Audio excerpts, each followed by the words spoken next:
Ladies and gentlemen, welcome to the MMA Game. It's your boy, the notorious Rastacam Roget. How you like that? And I'm coming to you live from the studio to talk about UFC 300.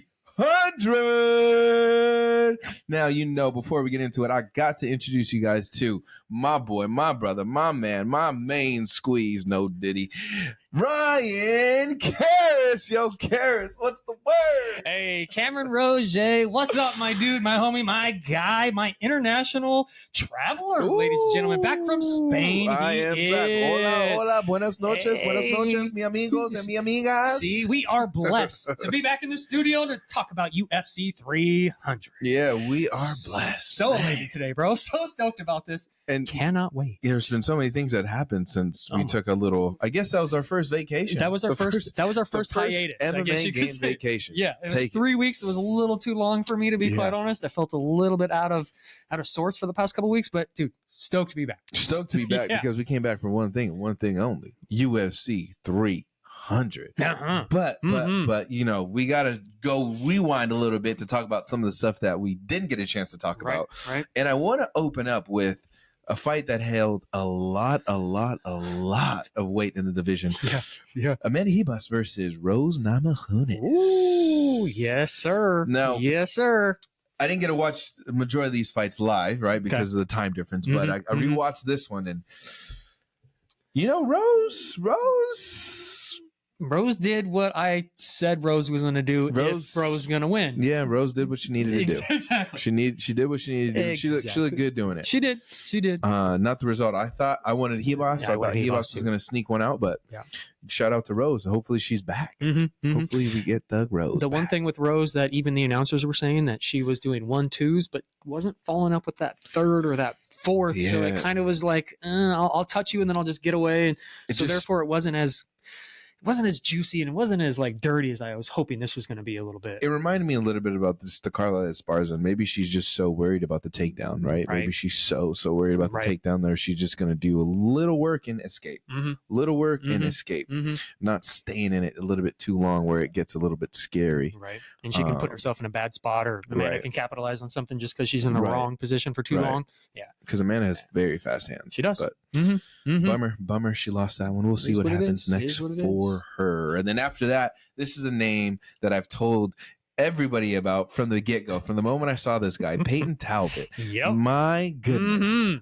I said it. Jeez. I said the guy is freaking good. Very good. Very good. He's calm, cool, collected. But the moment he enters that octagon, I don't know what it is. Maybe the black circle holds something that I don't know. Yeah, I got to get a black circle tattoo because that man is different in that cage. Yeah. And he's scary. He's fucking scary. And he made Cameron Simon look like he wasn't at his level at all. And Cameron Simon's a really good fighter. Like, really good fighter. Him out, man. He did. He did.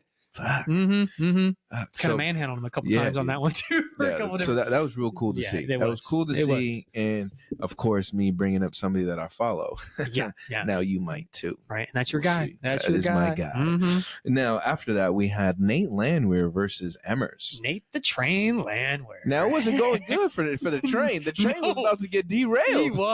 He was. But my, oh my, did it get back on track. Yep.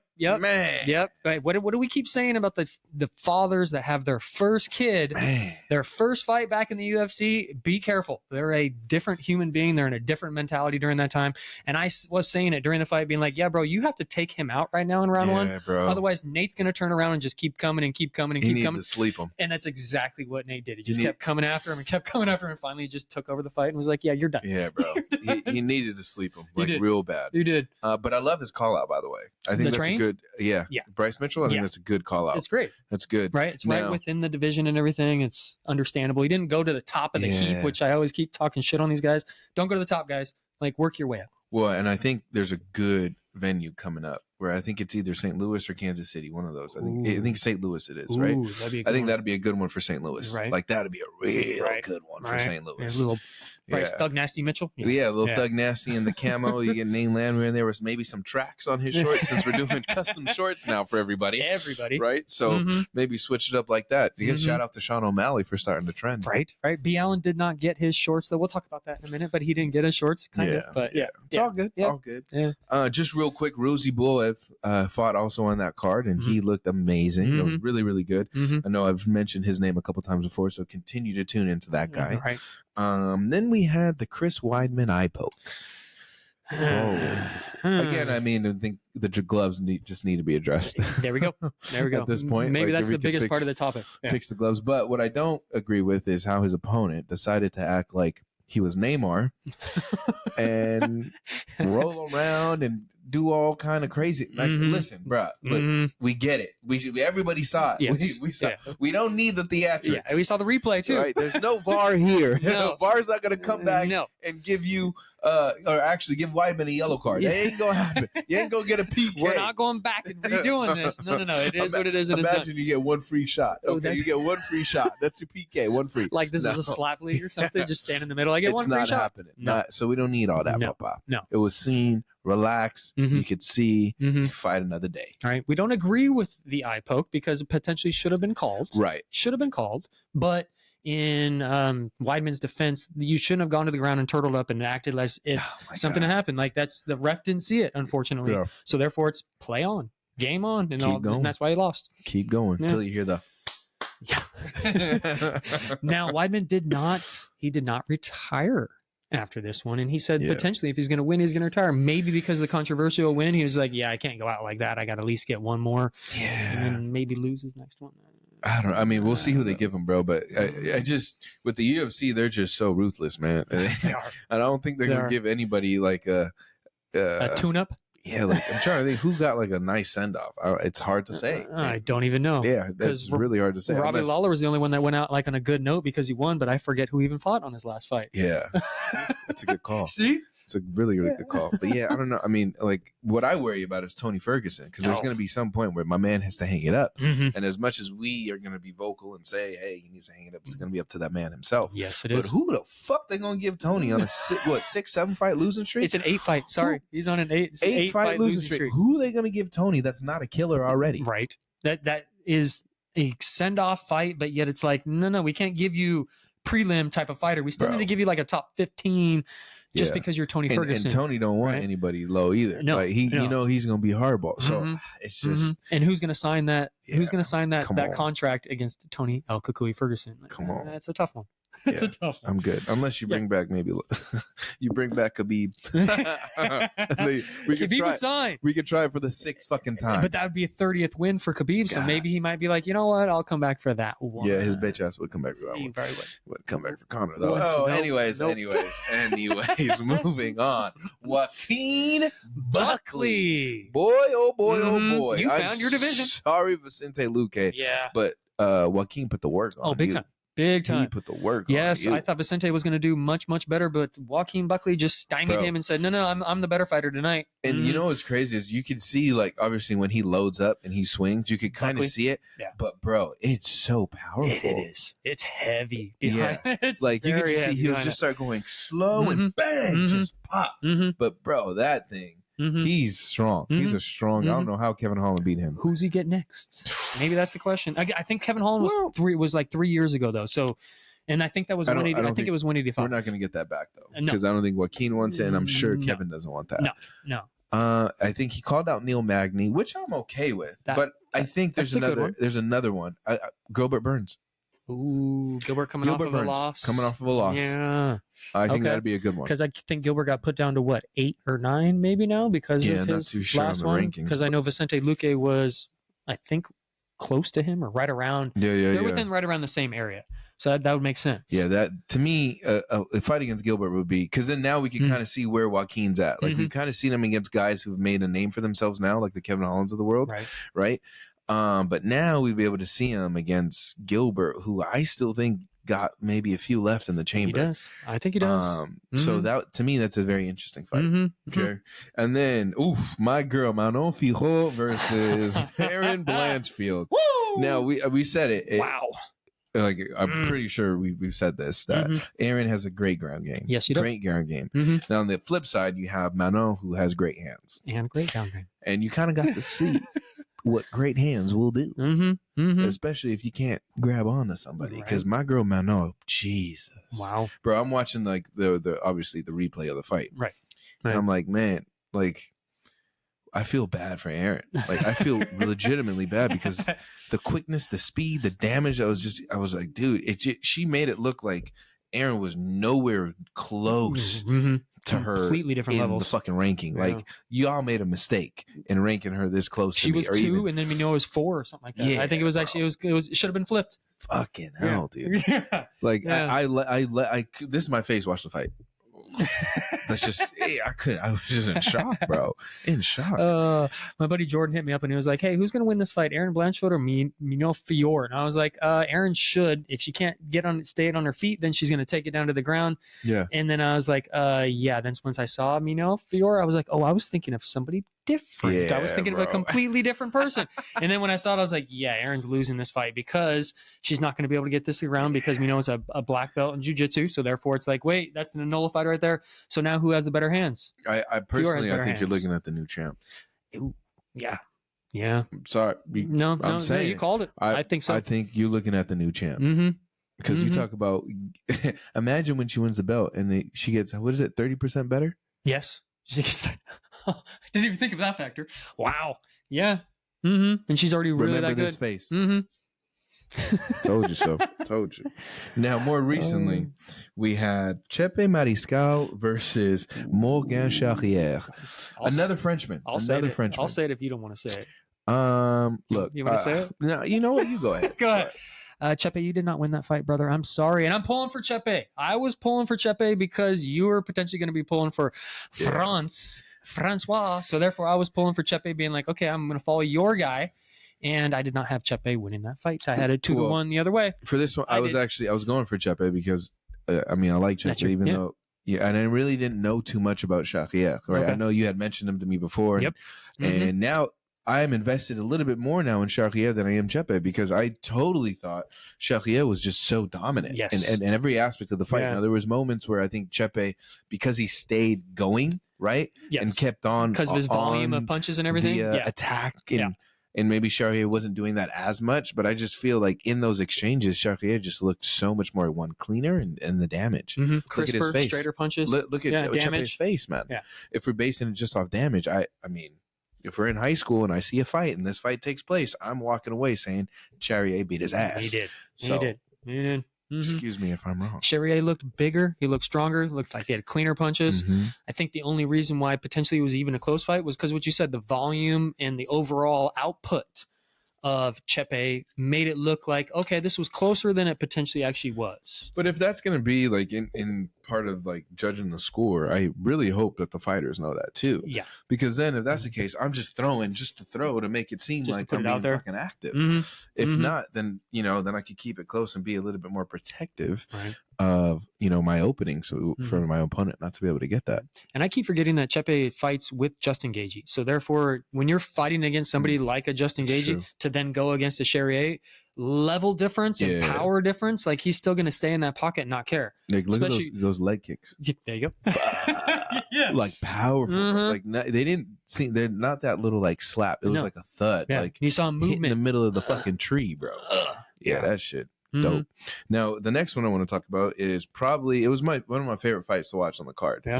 Jackson versus Hernandez, man. That fight was good from the start. I know they had a little bit of bad blood in between, but it was a good fight. I didn't expect Damon Jackson to win like that. No. But dude, shout out to him, bro. Jeez. Did you see him at the end tell him to put Alex Hernandez put his hands down because he lost? Yeah, they were talking shit even at the end. I love that. I love that. Same here.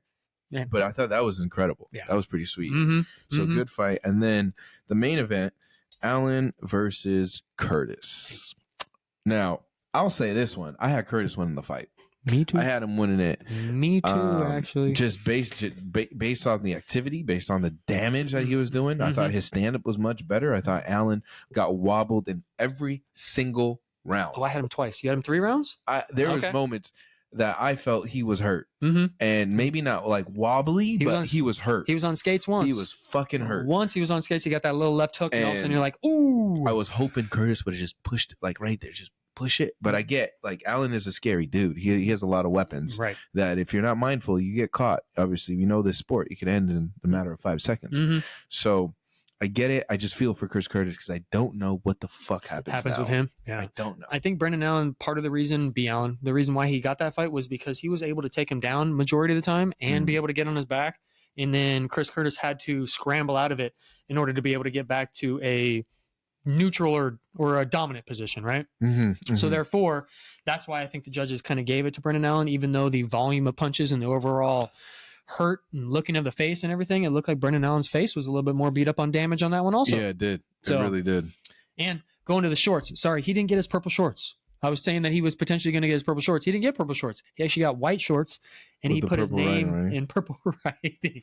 So we'll see. But then he called all of a sudden for a title fight at the end, and I was like, no, bro, that wasn't a title fight-esque type fight. So therefore, no, you need at least another one before you get in chances or even talks about a title fight. Right. So just my opinion. No, that's good. It's good because now I want to hear your opinion on this fight card that was announced. UFC Saudi Arabia. Now, the first fight kicking it off on this is going to be Johnny Walker against Volkan Ozdemir. That's trouble for Johnny Walker. Okay, I'm gonna announce these fights. And this is I want you to say either you hate it, you love it, or you like it. Okay. You get 3 options. Hate it, love it, like it? Hate it, love it, like it. Okay. All right. We're trying something new. I love this one, by the way. Johnny Walker and Ozdemir. Yeah. You can only repeat twice. That's a good one. You can only repeat twice. Okay. All right. Here we go.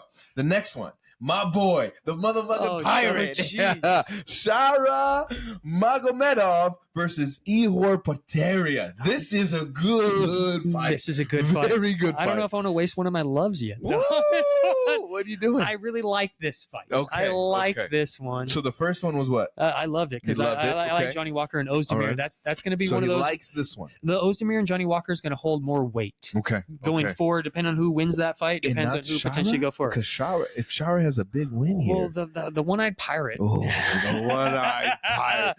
Oh, yep. That's why I like it, but this isn't going to like change anything within the division moving forward. So that's why I don't want to love it yet because I don't know what else is on the card that I might want to say that I love. Mm-hmm.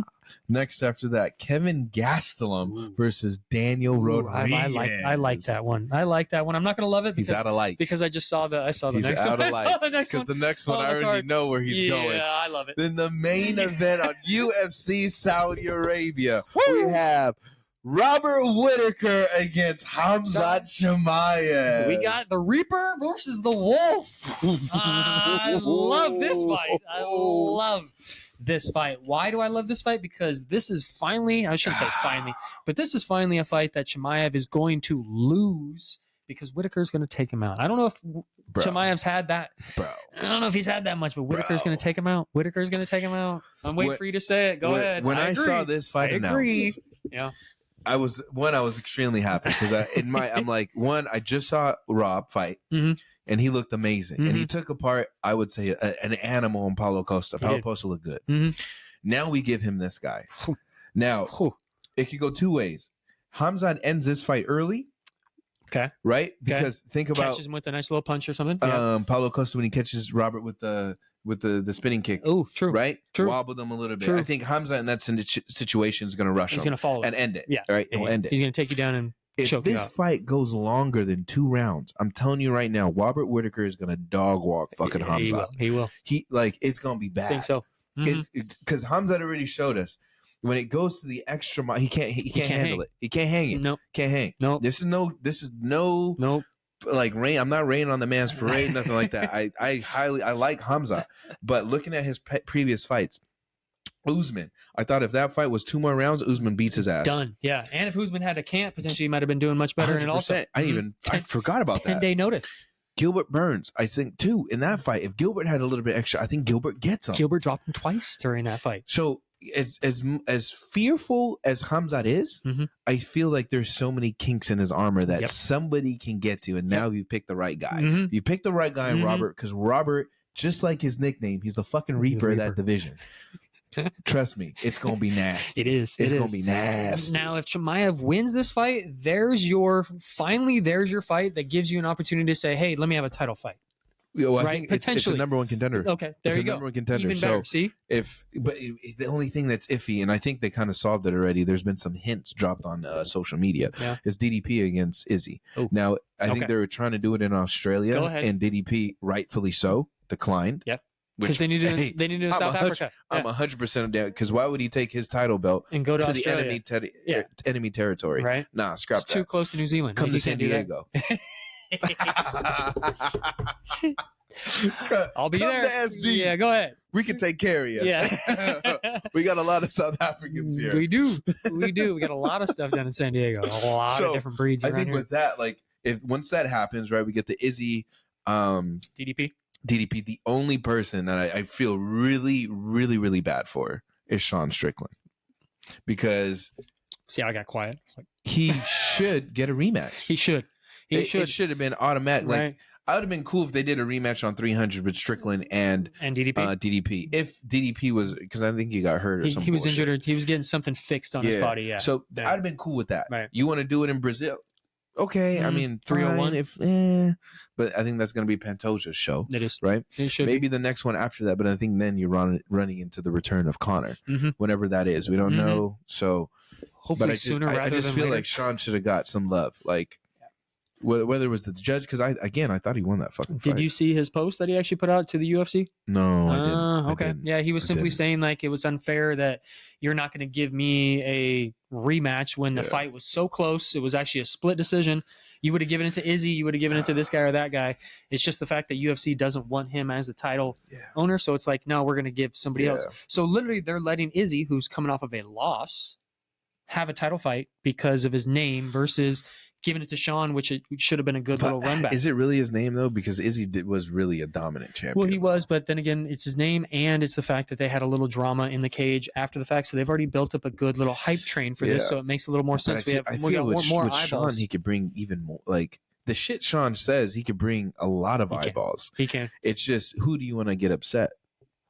Right, because you can't mute the mic in front of fucking Sean.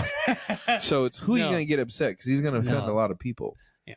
Well, my other guess is maybe the UFC was looking at trending things, because they do that for slap, and I hate it that they do that for slap, but they look at the trending. So it could have been the fact that Izzy and DDP, theirs was 1 million likes or something, and then Sean's versus DDP was like 500,000, right? Yeah. So therefore it's like, wait, what do we want to invest our money in? Let's invest our money in the people that people are looking at. Let's go to this.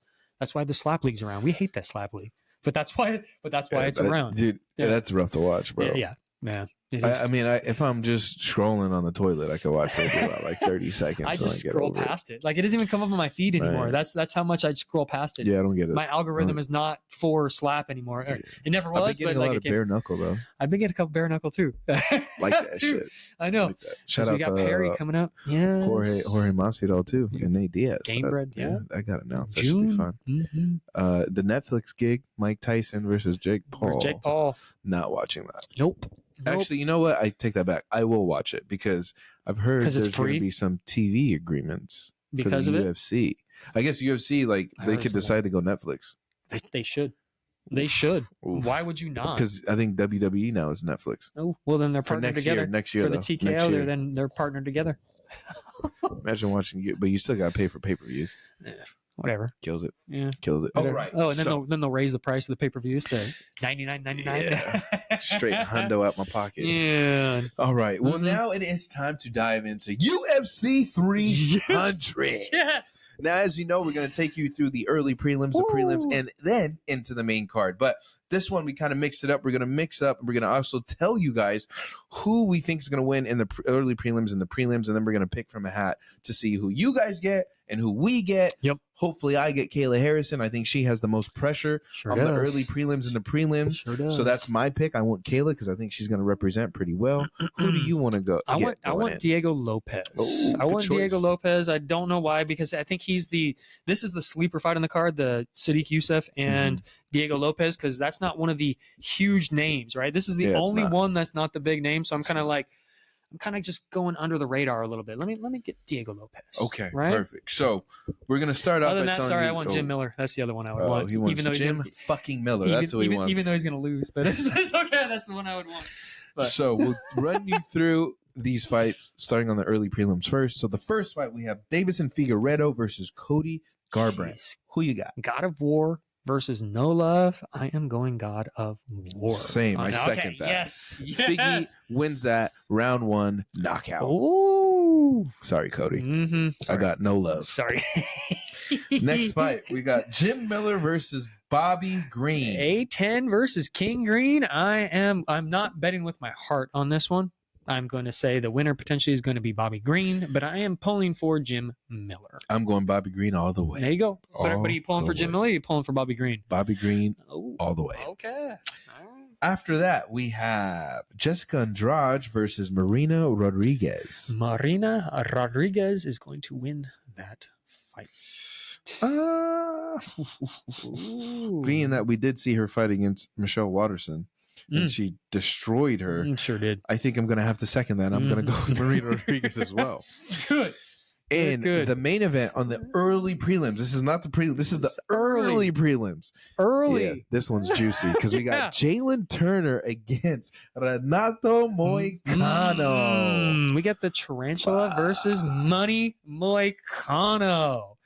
Now, we always talk about betting with our hearts or betting with our money. Now, in this one, I'm going to be betting with my money because Moicano's going to win this fight. Unfortunately, even though I want Jalen Turner to win this fight. Bro, this is a toss-up for me because that's your boy. I met Jalen Turner and we had such a great time. And then I've been starting now to like Renato Moicano. Yeah. You went off on Moicano the last time that he fought. Bro. You're like, I'm on board. Fuck, I hate doing this. But I am going with Renato Moicano. I think he gets it done. Yeah, betting man. But who you pulling for? Jalen Turner. Yes. Come on, man. I know. Come on. I know. I just wanted to hear it. My heart's in two different places. I just wanted to hear it. Now, kicking off the prelims, we have Sadiq Youssef against Diego Lopez. Hey. I already know who you got. I got Diego Lopez. And Cam got Diego Lopez as well. Nice. I have a little bit of stat on this one. The only stat that I have on this one is number 13th. Sadiq Youssef is the underdog of this fight at plus 136. He is coming off of a loss to Edson Barbosa back in October of 2023. With Diego Lopez, he is the favorite in the fight at negative 162. His last fight was a winner to Pat Sabatini back in November of 2023. So he's coming off a loss. He's coming off of a win. Okay. It's a good thing because I'm going with the winner, Diego Lopez. And after that fight, we have Holly Holm versus the debut of my girl, Kayla Harris. I already know who you're going with because you're going with the UFC debut of Kayla Harrison, and I'm going to back you on that one because the UFC's putting their money into this girl because Holly Holm is already at the door. She's kind of already crossed it once and then kind of came back. So, yeah, Kayla Harrison's going to win this fight. I want to see Kayla against Juliana Pena. I think that's going to be a really good fight. Okay, I want that fight to be next because I want Kayla Harrison to beat the shit. I don't know how you guys feel, but just with Amanda Nunes not in the fight game, like it's kind of just left like a little like hole in my heart. It's kind of boring in these fights because I miss seeing her and she's so fucking dominant, so good. So I think with Kayla Harrison coming in, Juliana Pena is already here. I think that's probably a really good fight for a belt. And I hope Harrison's a very good replacement and the next person that we're going to start watching moving up through the division, and she could potentially be the next champ. Let's just be real. Could be. After that, we have Calvin Kattar against Aljamain Sterling. Moving on up, he is. Calvin Kattar versus Aljamain Sterling. You know I'm not a big fan of the Funk Master. Never have been. But then again, Calvin Kattar got his ass beat by my dude, blessed Max Holloway. I'm going Calvin Kattar on this fight, even though I know Aljamain Sterling's going to try to take this down and try to beat him on the ground. That's probably what's going to happen, but I'm still going Calvin Kattar. I'm kind of betting my heart a little bit on this one. I'm not a big fan of Aljamain Sterling. That's all good. Because when it comes down to the Funk Master, Cameron is going to be all funkied out going for Aljamain Sterling. Yes, I'm going for my boy. Okay. He gets it done on the ground. Okay. I think he does too, actually. But I'm pulling for Calvin Kattar. I think I'm betting my heart on this one. Sorry, even though I just said I'm not betting my heart anymore. I think I am. So it happens to the best of us. It sure does. And in the main event on the prelims, again, this is the fucking prelims, guys. We have Yuri Prohaska against Alexander Rakic. Oh, my Lord. Yuri Prochazka, light heavyweight, ex-champion of the world. He gave up his title in order to be able to leave and vacate because he busted his shoulder, versus Alexander Rakic, who's coming off of an injury himself. Oh, I'm going Alexander Rakic. Oh boy, the earth just shook because Cariss just surprised everybody because I'm going Yuri Prochazka's getting it done. Are you really? I am. We switched places. I think we just switched. I think Yuri's going to get it done and is going to make a very special return to the belt with the main event on the main card, depending on who wins. Just so everyone reminder, I was on Yuri Prochazka last year. I was saying that he potentially was going to be the dark horse to come back to win the title at light heavyweight, but then the Brazilian Terminator came in and decided to take it down, which we all are very, very happy about. But I'm turning this year, and I'm going with Alexander Rakic. Okay. Yeah. Now let's pull out of the hat and see who we got. We going to fans first? Yeah, let's do the fan pick. So this is going to be you guys. Shake it up, shake it up. I want Diego Lopez. Shake it up. First pick in the draft is going to Alexander Rakic. Yes. You guys got Rakic. Yeah. Wow. That's a good one. Good pick. Is me or you? Let's go, Cariss. All right. What do we got here? Oh, boy. Oh, boy. Like, oh, boy. There it is. No, didn't get it. There it is. Who do I got? Oh, probably the one that I don't want. Jessica Andrade. Ooh, a little bit of Jessica in your life. Not very happy about that one, but it is what it is when you pull out of the hat. And now the champ's pick. The champ's pick? The champ's here. The champ is here. What'd you get? Oh, yeah, yes. Yeah. Well, sometimes when you pick out a hat, you get somebody who you really don't care for. I got Jim Miller. I got Jim Miller. So hopefully Bobby Green gets it done. Just kidding. Yeah, you're pulling for Bobby Green. So yeah, I mean, we'll see what happens. So now we will dive into that main juicy card. Now, first fight on the main card, we have Bo Nickal against Cody Brundage. Jeez. All righty. In the middleweight division of 185 pounds from USA, Cody Brundage is 28 years old, stands at 6 foot tall, and he is a wrestler. Cody has a professional record of 10 victories with 5 defeats, 5 wins by KO, 3 wins by submission, and 6 first-round finishes. Cody has a UFC record of 4 victories with 4 defeats. He's currently coming off of a KO winner, round number 1 to Zachary Reese back in December of 2023. Couple fun facts is he's coming off of Dana White Contender Series Season 4, where he lost in round number 1 TKO back in September of 2020. He has a Brazilian Jiu-Jitsu blue belt, and he is a 2-time NCAA National Wrestling Qualifier. I said wrestling or wrestling, one of the two. I think I said wrestling. Okay, I'll fix that.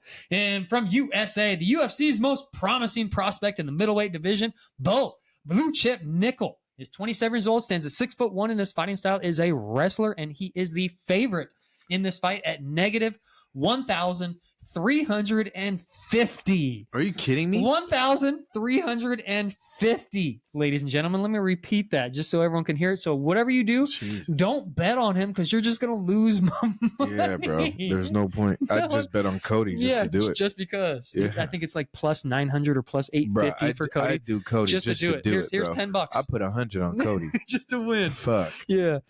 Blue Chip has a professional record of 5 victories with 0 defeats. He is undefeated. He's got 1 win by KO, 4 wins by submission, and 5 first-round finishes, meaning all 5 of his fights he's finished in the first round. That's why he's the most promising middleweight coming in the division right now, right? He has 5 UFC fights. Blue Chip has a UFC record of 2 victories with 0 defeats. He's coming off of a KO winner, round number 1, back in July to Val Woodburn. Some fun facts: he's coming off Dana White Contender Series Season 6, where he fought twice back in 8/22 and 9/22, 2 submissions, round number 1. Also, he's a Penn State 3-time NCAA national champion wrestler. Shout out Penn State. And he's got a Brazilian Jiu-Jitsu blue belt, so you might be able to take him. No. Shout out to Philly. Not at all. Not at all. So I am going with Bo Blue Chip Nickal. Yeah, I second that. I can't go against Bo, bro. No. Represent Philly at its finest. Come on, man. Now, this is going to be probably his biggest test because obviously this is his 3rd fight. I just messed up looking at it, but this is his 3rd one. And he's actually fighting a guy that's a little bit seasoned. He's got 8 fights on his record, So you never know with Cody. He could catch him. You never know. Well, we'll find out. We'll find out. We will. It's coming. Mm-hmm. It's coming. Mm-hmm. And after that, we have Charles Oliveira against Arman Tsarukyan. What? Wow. Bro. Wow. Alrighty. From Armenia, the UFC's number 4 ranked lightweight in the world, Arman Tsarukyan is the favorite in this fight at -205. That's my pick. I was shocked. That's my pick. When I wrote that down. Wait, you mean DeBronx is not the favorite in this fight? Okay. He's 27 years old, stands at 5'7", and his fighting style is a kickboxer. Arman has a professional record of 21 victories with 3 defeats. He has 9 wins by KO, 5 wins by submission, and 8 first-round finishes. Arman has a UFC record of 8 victories with 2 defeats. He's currently coming off of a winner KO round number 1 to Beneil Dariush back in December of 2023. Nasty. Mm-hmm. From Brazil, the UFC's number 1 ranked lightweight in the world, Charles The Bronx Oliveira, is the underdog of this fight at +170. I'm a little shocked. That's why I keep saying it like, wow. He is 34 years old, stands at 5'10", and his fighting style is jiu-jitsu. The Bronx has a professional record of 34 victories with 9 defeats, 10 wins by KO, 21 wins by submission. Let me repeat that. Yeah. 21 wins by submission for Charles the Bronx. That's the scary part. He has a UFC record of 23 victories with 8 defeats and 1 no contest. He's currently coming off of a win TKO round number 1 over Beneil Dariush back in June of 2023. Got a couple of honorable mentions for the Bronx, right? We got Jim Miller, Donald Cerrone, Cub Swanson, Frankie Edgar, Jeremy Stevens, Blessed Max Holloway, Anthony Pettis, Ricardo Lamas, Paul Felder, Clay Guida, Jared Gordon, Kevin Lee, Tony Ferguson, Michael Chandler, Dustin Poirier, Justin Gaethje, Islam Makhachev. Oh my! Yeah, I kept going. You're like, holy shit! Wait, I thought you forgot one. I thought you were done there. You forgot one. Who's that? Cameron Roget. Cameron Roget. And some fun facts is he's got a Brazilian Jiu-Jitsu black belt. The Bronx means the kid from the ghetto. That's what the Bronx means because it's from the ghetto. He's got a UFC history record book. He's got 21 submissions in the UFC, the most submissions in the UFC history, and he's got the most finishes in UFC history of 19. Well, I mean, the Bronx has the resume. Ooh, he has the resume. Yeah. If it's going to end for him, it's going to be on the ground. Ooh. I'm going for Arman. Ooh, you think it's going to be ending on the ground? This isn't going to be ending on the feet. Well, for the Bronx to win. Okay, but I'm going Arman because he's going to get a submission. Yeah, I'm going to Arman. I don't think the Bronx beats this guy on the feet. Because Arman, bro, the way he demolished Beneil, that changed my whole mindset on Arman, bro. Arman's a gamer. I've been debating this for like a couple weeks now because I'm like, wait, do I go? Which one do I go with? Which one do I go with? Like Oliveira's got the complete package, top to bottom. Like he's going to hurt you because you saw him knock down Michael Chandler with that left low hook, knock down Justin Gaethje with that also.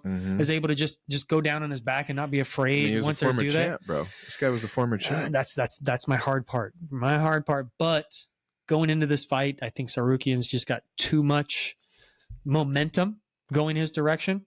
And he's potentially should win this fight. On this fight, I need to go not with my heart. I need to go with a little bit more of a calculated guess on this one. So I think I'm going to back you and go with Arman Tsarukyan. Hey. I think I am. Just because I think I could lose that one if I went Charles Oliveira. I think just the odds are just more in his favor. Yeah. Hunger Games. Oh, that was a good one. I actually watched the new one. It was pretty good. Did you really? I haven't seen that yet. Watched it on my 9-hour fucking flight. Oh, jeez. It was good, though. It was a good 2-hour kill. Okay. Got to make sure I watch it. 7 to go. So we got Tsarukyan. Got Tsarukyan. Wow. Got Tsarukyan. I didn't ever think I was going to bet against Charles Oliveira except for like a Justin Gaethje fight or one of those type styles. But Tsarukyan. Okay. I know this next fight carries a lot of weight. It is for a belt. It's for a strap. It's for the BMF title of the world. We have Justin Gaethje against your boy, my dude, your guy, my brother, your dude, yo brother, Max Holloway, blessed Holloway, my Hawaiian brother. Okay, we're gonna start with Justin Gaethje. We're gonna start with a highlight. Before what weight is this at? 155. lightweight. Yes, he's stepping up in weight, and he's been gaining weight by doing a lot of workouts and trying to get more muscle mass on him. It's actually pretty intense, bro. In the lightweight division of 155 pounds, from USA, the UFC's number 2 ranked lightweight in the world, Justin The Highlight Gaethje is the favorite in this fight at -238. He's 35 years old, stands at 5'11", and his fighting style is MMA. Justin has a professional record of 26 victories with 4 defeats, 20 wins by KO, 9 first-round finishes. Justin has a UFC record of 8 victories with 4 defeats, currently coming off of a KO winner round number 2 over Dustin Poirier head kick back in July of 2023. Got a couple of honorable mentions considering his entire roster. His entire lineup of people that he fought is just a highlight in itself. Eddie Alvarez, Dustin Poirier, Edson Barbosa, Donald Cerrone, Tony Ferguson, your favorite dude, Habib, Michael Chandler, Charles Oliveira, Rafael Fiziev, and Blessed Holloway. Got a couple of fun facts. He was a 2010 D1 All-American wrestler, 7th in the NCAA tournament, meaning he's got a wrestling background. That's why he was very good against Michael Chandler and did that roll duck out. Mm-hmm. He was the former interim UFC Light Heavyweight Champion, Lightweight Champion, and his heroes in life are his parents, which they were right in front of us during the UFC Apex events, and he was very, very kind to his mom and dad. Yeah. It's actually pretty cool to watch. From Hawaii, UFC's number 2 ranked featherweight in the world and former featherweight champion of the world, Max Blessed Holloway, is the underdog in this fight at +195. Oof. My brother is 31 years old, stands at 5'11", and his fighting style is Muay Thai. Blessed has a professional record of 25 victories with 7 defeats, 11 wins by KO, 2 wins by submission. Blessed has a UFC record of 21 victories with 7 defeats, currently coming off of a winner chicken dinner KO round number 3 to the Korean Zombie back in August of 2023. Got a couple of honorable mentions for my brother. Dustin Poirier, which is his first fight in the UFC, which unfortunately he lost. Conor McGregor. Yeah, I'm not going to mention that one. Go ahead.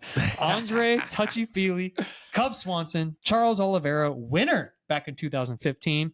Jeremy Stevens, Ricardo Lamas, which was my favorite fight because that was when he stood in the center of the octagon and said, let's get after it. Dope. Anthony Showtime Pettis, Jose Aldo, Brian T. City Ortega, that fight was good, Frankie Edgar, Alexander Volkanovski, Calvin Kattar, Yair Rodriguez, Arnold Allen. Yeah, that's a lineup pretty deep.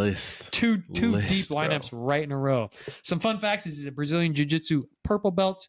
His coach called him Blessed because of his career, how blessed it's been. So that's how he got the nickname Blessed. That's a good one. Go ahead, bro. Go ahead. Well, tell everyone who you're going with. Go ahead. I really had to check this one out because this one, I think for me, this one carries a little bit more weight than the co-main. I kind of wish this was actually the co-main. Same here. But same here. I think leg kicks are going to be a big factor for your boy Max, dude.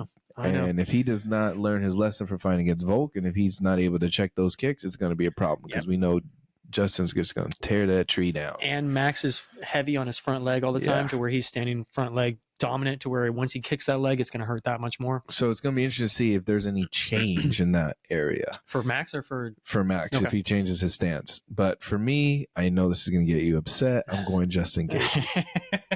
It's not getting me upset. It's not getting me upset. And the reason why it's not getting me upset is because I'm going with my heart on this one, guys. Yeah. 100% going with my heart on this one because this is my brother, Max Blessed Holloway. I want him so bad to win the BMF belt. That would just be that much of the cherry on top of everything else that he's done. Unless, of course, he went and fought for the 155 title, which I don't think is going to happen because that roster is just way too it's just too deep, bro. Well, it's just way too deep. Actually, I just thought of something in my head. If he does win this belt, you know who's watching and they're supposed to come back. What would be a cool little comeback for Conor to come back for a belt? Your boy gets a rematch. I've already thought that. Trust me. Your boy gets a rematch. Yeah. But it's for something. It means something. I mean, poor Michael Chandler, you waited 2-3 fucking years, but and you did a show with Conor and everything, and you're being promised that you're going to get this, that, and you got to get red panties. For him, it'd be like, well, if Conor wins, then I could fight for a belt too. I could fight for the BMF. Yes, he could. Or if he just throws his name in there, well, fuck that. I get the winner then. Mm-hmm. I get the winner. Mm-hmm. He gets to fight Justin or he gets to fight Max. Mm-hmm. No, he fights the winner of Conor and Max. Oh. If Max accepts Conor's, if Conor comes at him. And he's like, all right, fine, then I get the winner. Okay. Oof. So I'm going to say something that's hurting my own feelings. The fact that I'm actually saying this is that Justin Gaethje most likely is going to win this fight. It hurts. Trust me, that hurt. That was almost just a kick just down low right there to myself. Well, I mean, we'll see the boxing though, because Max has that in his pocket. He does. My worry is exactly what we just said. He's front leg heavy. Kicks, yeah. Those leg kicks are just going to be nasty and gnarly, and you can't see them where they're coming from. Doesn't matter if it's the bottom of the leg, it's the top of the leg, it's quad, inside calf kick. I've been watching both of their UFC 300s road to the UFC 300 for both of them. Justin's just going absolutely nuts within the Onyx, and he's fighting like all these guys. Just he's prepared. And when his coach, sorry, I just blanked on his, I can't believe Trevor Whitman is telling him like, "Oh wow, Justin, you look great." He's saying he's looking better than he's ever looked within the UFC, and then to fight Max Holloway, and he's taking him seriously. Like, he's not joking around on this one. He's like, this dude's a problem. Max can get you in trouble in many, many different ways, and he could easily beat you, but Justin's just his bone density. God damn. Let me just go back to that. Just his bone density alone is the top 1%. Yeah, scary times for Max fans. Scary times. But you never know. Your boy might get it done. He could. He may get it done. We'll see. He could do a head kick. You never know. He could just catch him with just one jab and just stagger him and just follow up. You never know. Teep kick. Could do a teep kick right up the middle. Right up the middle. We'll see. And then in the co-main event of the evening, we have another strap up for grabs. It's going to be the women's strawweight division. We have the champ Zhang Weili against Yan Xiaonan. Ooh, for the women's strawweight title at 115 pounds. From China, UFC's #1 ranked women's strawweight in the world, Yan Xiaonan is 34 years old, stands at 5'5", and her fighting style is a striker. Yan has a professional record of 17 victories with 3 defeats, 8 wins by KO, and 8 first-round finishes. Yan has a UFC record of 8 victories with 2 defeats, currently coming off of a win TKO strikes round number 1 to Jessica Andrade back in May of 2023, who I unfortunately just picked. From China, the UFC's women's strawweight champion of the world, Yang Magnum Weili, has a professional record of 24 victories with 3 defeats, 11 wins by KO, 8 wins by submission, and 11 first-round finishes. Weili has a UFC record of 8 victories with 2 defeats, currently coming off of a decision 5-round winner over Amanda Lemos, your dark horse, and still champion of the world. And back in June of 2023, a couple fun facts is she's a Brazilian Jiu-Jitsu purple belt, and she is the first Chinese fighter to win the UFC title, and her hero in life is her father. I am going with Zhang Weili Magnum on this one. It is the safe and right bet, even though what's her face? Yan could win this fight. Yeah, I'm going with the champ. All right, champ good. defends, and we see what happens And next still. for her. You'll hear and still. And now we take you to the main event of the evening. Woo. We have Alex, the Brazilian Terminator Pereira, against Jamahal Hill. Cariss, take it away for the last time. From USA, the UFC's #1 ranked light heavyweight in the world, Jamahal Sweet Dreams Hill is the underdog in this fight at plus 130. A little surprised on that one. He's 32 years old, stands at 6'4", and his fighting style is MMA. Jamahal has a professional record of 12 victories with 1 defeat, 7 wins by KO, 4 first-round finishes. Jamahal has a UFC record of 6 victories with 1 defeat. His 1 loss was to Paul Craig back in June of 2021. Jamahal has That's when he broke his shit. Yep, that's when his arm was all flared off and his elbow was disconnected and doing that fun stuff. Jamahal has a fight in May 2020 versus Klidson Abreu, which was overturned due to a failed drug test. Jamahal is coming off of a 5-round decision victory over Glover Teixeira for the UFC Light Heavyweight title back in January of 2023. He tore his Achilles and vacated the strap. Some fun facts is he's coming off the Dana White Contender Series Season 3, which was a winner, TKO round number 2 back in July of 2019. And he's got a Brazilian Jiu-Jitsu blue belt. You might be able to take him, bro. Bow and arrow. Who knows? From Brazil, the UFC's light heavyweight champion of the world, Alex Poatan, the Brazilian Terminator Pereira, is the favorite in this fight at -155. He's 36 years old, stands at 6'4", and his fighting style is a kickboxer. Alex has a UFC record of 6 victories with 1 defeat. He's got 7 KOs and 3 first-round finishes. Currently come off of a TKO winner, round number 2 over Yuri Prohaska. back for the UFC Light Heavyweight title back in November of 2023. Some fun facts is he's Glory Kickboxing Middleweight Champion of the World and Light Heavyweight Champion of the World, where he defended his middleweight title 5 times. He also has a kickboxing black belt, and he trains out of Glover Teixeira's gym. I know, this is a tough one. Honestly, this is a tough one. I know who you potentially are going with, and I think I know who I'm going with, but we almost need to do a little bit of a breakdown. Well, I just have questions on Jamahal. Like, that injury is huge. Is he really ready to come back from a ruptured Achilles? Like, fuck, dude. Mm-hmm. That part scares me a little bit, right? Okay. The leg kicks, that scares me a lot a bit for Jamahal. Mm-hmm. And just if he's ready, like, that's the thing. Like, is he ready for this, or did he just act on impulse because he got tired of people talking shit online, talking shit on podcasts, and he said, you know what, fuck it, I'm going to prove everybody wrong. That's what worries me. So yes, I am going for Pereira. I think he gets it done. Okay. I don't know in what fashion, whether knockout, but not a submission, knockout or unanimous decision.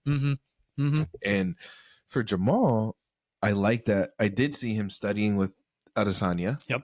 Getting some information there. Saw that. I think the stand-up is one that he could crack him. The same way that Adesanya beat Pereira. I think he could win the same way. Let him come in as he attacks, and as soon as he calms down, then you got to strike, and you just got to be flush. Right. It's got to land flush. It can't be off the glove, off the shoulder. It's got to be flush. And then you could get him. But I'm going with Pereira on this. Nice. I am going with the Brazilian Terminator, but Jamahal Hill could win this fight. He's going to bring him a different look than anybody else within the division. Look at the Glover Teixeira fight from Jamahal Hill. Look at his hands and look how much he was piecing up Glover Teixeira over and over and over. He's got different angles. He's got different ways of attack, to where Alex Pereira is a little bit more fundamental, I guess, in a sense, but it's a good fundamental that he's very, very strong and very good at what he does. It's not taken away from the fundamental factor, because that left hook that he's going to catch him sooner or later with that left hook. It's just that Jamahal Hill has a little bit different angles that he could take to where he could catch Alex Pereira at a weird angle that he's not used to, and then potentially take him out. But then again, he hasn't lost that extra 20 pounds from 205 to 185. So he's going to be a little more hydrated. So therefore his brain capacity might be able to take a bigger punch versus when he got hit by Izzy and got dropped on him. My only worry with Jamahal is, since he comes in from these weird angles, right, and he touches you from a long distance. Well, we know what part of the body is really long, and Pereira likes to use it a lot. It's that kick. That kick and that left hook. So if he gets the timing down, it could be Jamahal reaching and then night. He could be out. He could. That's what we're hoping for, because we want Alex Pereira to win this fight. A lot of weight on this main event, bro. A lot of weight, and I am all in for it. I can't wait. There's a lot of weight on this entire card. Yeah, like, I think that's maybe what the UFC 300 gave us. We thought it was potentially going to be this banger card, which it is. It's not as it's good. It's very good. I just think they overhyped it to where we thought it was going to be that much better. Well, but when you look through it, it is so stacked top to bottom. You're like, holy shit! Like, Cody Garbrandt and Davison Figueiredo are starting off the entire card. 2 ex-champions of the world. Like, what? I just think they hyped it up so much, and then people had expectations of certain people coming back, like Connor, right? And we're not getting it. So we didn't get it. It's all good. Right. We'll get it a little bit later, hopefully. But now I think this just makes up for all of that. There was a build, and I think they killed it this year when it comes to the first event. 297, 298, 299 was fucking fire. Nuts. And now you have 300. Yeah. So right off the bat, you've killed it up to this point. Yep. Now we'll see what happens when from 300 all the way to 400. I was about to say, this makes me a little nervous after 300, because they built it up so much that it's like, all right, like, who's next? What's next? The only thing that I know that's next is the Sphere, right? And that's going to be huge. Cool. So they're going to have a good build up for the Sphere. So there's 2 things. The Sphere and International Fight Week. Yeah. So those are the 2 things this year that are going to be huge within the UFC. But this UFC 300 card's going to stack it up so high that it's going to be like, all right, what's the rest of the year going to look like? Yeah, man. It's going to be dope. It's going to be dope. So make sure you tune in and you are buying that pay-per-view. Yes. ESPN Plus is where you can purchase it. Yeah. So with that being said, Cariss, is there anything else you want to say? No, I'm glad to be back. Thank you for everyone for being patient with us for these couple weeks and coming back and listening to the show. We love doing this. We're going to do it every single week. that we can. 100%. So, with that being said, the MMA game is out. See you in Vegas. Boom.